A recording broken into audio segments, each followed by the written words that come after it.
J'espère, en ces temps troublés, que le nom et le courage de Robert Badinter continueront de nous inspirer et que sa mémoire élèvera la justice des hommes et des femmes qui se rendent tous les jours sur le parvis Robert Badinter.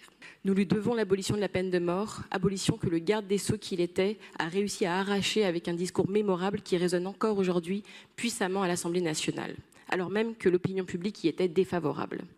La classe politique actuelle a-t-elle encore le courage de s'affranchir de l'opinion publique pour faire quelque chose de juste, quelque chose de noble, quelque chose de bien?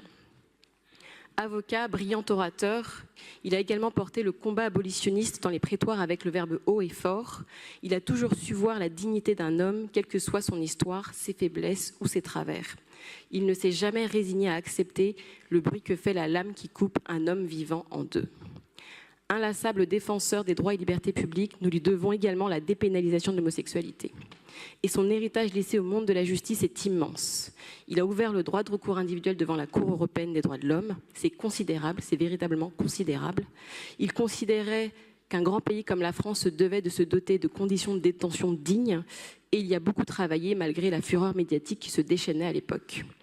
C'est une loi Badinter de 1985 qui prévoit que la victime d'un accident de la route doit être indemnisée de l'intégralité des préjudices qu'elle a subis.